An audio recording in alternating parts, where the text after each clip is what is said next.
we got a bunch of guys that are pleasers, a lot of guys that want to do right, a lot of guys that I think want to take their game, take this team to another level, and that's encouraging. I think there's a little bit of a disconnect when we talk about how hard you need to work and how much effort and strain goes into playing championship level football. I think most of the guys, honestly, there's no pushback, no resistance. They thought they were working hard, and we just got to keep educating them that they're capable of much more than that. Is your big challenge changing the culture? It's one of them. It's one of them. You know, it's a different offensive and defensive philosophy. More offensively, you know, we're going to be a downhill run team that's makes our name through our physicality and running the football, and it might be a little bit different than what was here in the past. And so certainly there's no ill feelings to what was here in the past. Just a little difference in how we operate.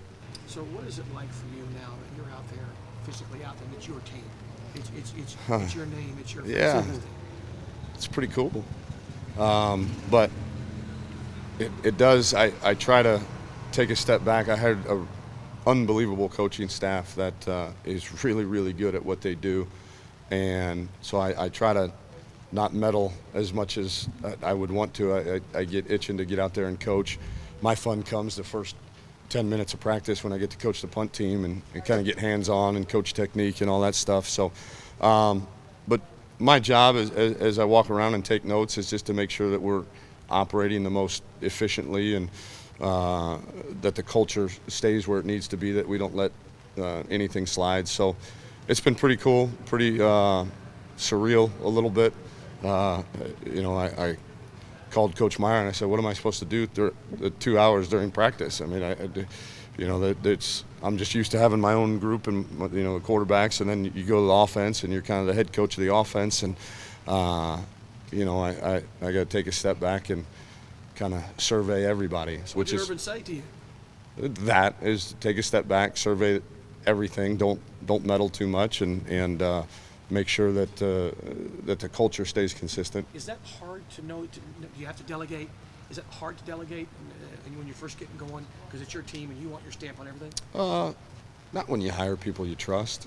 I don't think. You know, if I had hired a bunch of guys that I didn't know or weren't familiar with, and trust me, the first 6 weeks we were on the job, there was a lot of coaching coaches, if you will. You know, I mean, we were very prepared for the beginning of spring ball. Everybody knew the expectations. Everybody kind of knew their role, and we were all aligned in the vision and the I keep saying the word culture, and the vision, the culture, the attitude that this team needs to have. And so it's hard. It will always probably be a little bit hard, knowing that at the end of the day, you know, my name is attached to it, you know, as the leader of that group. But I'm proud of the guys that I've hired. I think they've had a fantastic first couple months and really good first couple practices. The number one determinant in wins and losses is turnover margin, that coupled with explosive plays, and that's it's not a feeling, it's not a gut, it's science, it's proven, it's numbers, it's fact. And so we were very loose with the way we were carrying the ball on offense yesterday, and so we made a renewed emphasis on how we're supposed to carry the football and the value that it has, and we will continue to do that. If we can win the turnover battle in every single game and manage to win the explosive play battle, we're going to be in pretty good shape. Coach, what was one of the biggest improvements you saw today on the field? Well, the ball security from the offense, and then the finish of effort by the defense. The defense kind of got taken to task a little bit in their meetings today, challenged by their coaches that they needed to finish at a higher speed, at a much better tempo, and they did that. And then the offense relearned how to hold the football.